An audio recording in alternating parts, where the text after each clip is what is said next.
Naples and the region of Campania, a rich tapestry.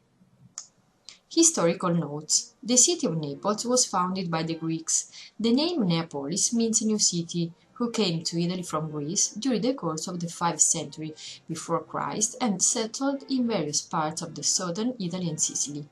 In the centuries that followed, the city came under the dominion of Rome and flourished.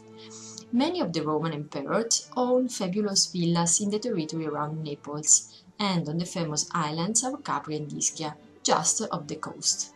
Furthermore, Naples was located right along the major artery known as the Via Appia, which connected Rome to the Adriatic port of Brindisi, gateway to Greece. The land around Naples was always extremely fertile, and the products of the region became famous. Rome and the Romans especially appreciated the wine from Campania. The sea was also plentiful, and local fishing provided an array of excellent fish. The inland areas, particularly in the hills and mountains, did not experience a similar growth. Vineyards, however, did well. The Greek Hellenicum vine, later to be called Ianico, became widespread, and similarly the olive tree. Cattle and sheep were also raised here. Other influences.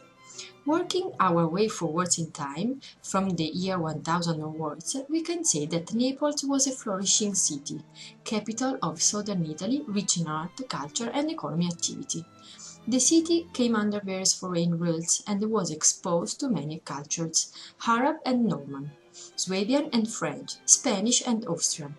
There were centuries of contact with and contamination by peoples and cultures of the most diverse nature. Obviously, the eating habits and food culture of the people also felt the effects of these outside influences.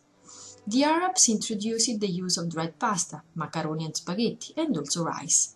Citrus trees were planted and thrived along the coast of Campania, where the mild temperate climate proved ideal.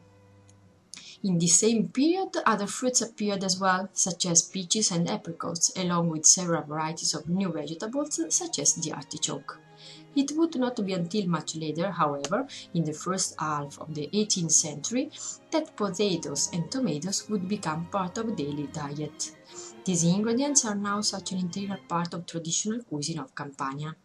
The richness of the land and the sea made the city of Naples famous, almost legendary.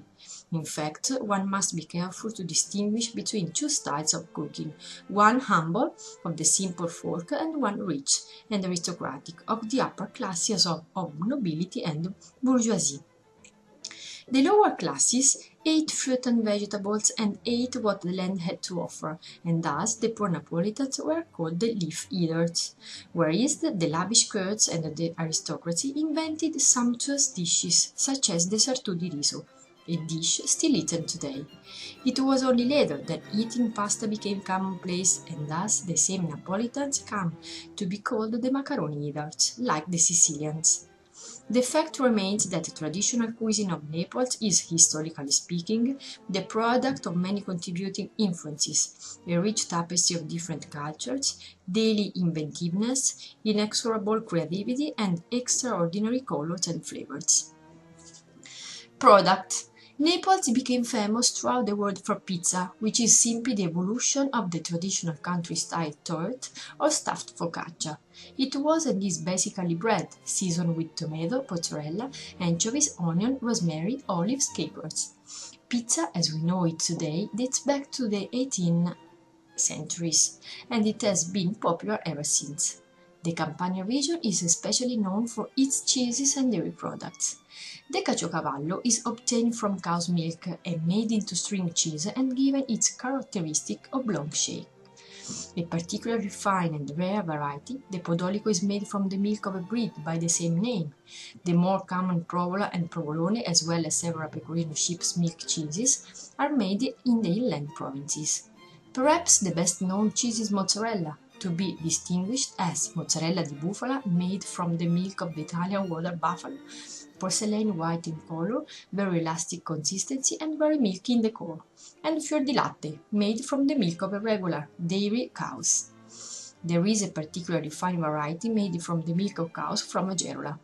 Particular mention must be made of the cacio di cotta from the Cilento area, made from locally raised goat's milk. Tomatoes are grown extensively in all of Campania and has become a standard ingredient in many traditional dishes. An especially famous variety is the San Marzano. The firm oblong tomato is excellent either raw or cooked, most often peeled and canned for use year-round. Today, tomatoes is an essential and irreplaceable ingredient for traditional tomato ragu used on pasta and pizza. The wines of Campania have been known since antiquity, but it must be said that in recent years they have reached new heights of quality unequaled up to now. Here we find both whites and reds. The most notable whites are the Fiano di Avellino, Greco di Tufo, La Falanghina, and of the reds, the Taurasi, made from Maglianico grapes, stands out as surely one of the best in all of Italy.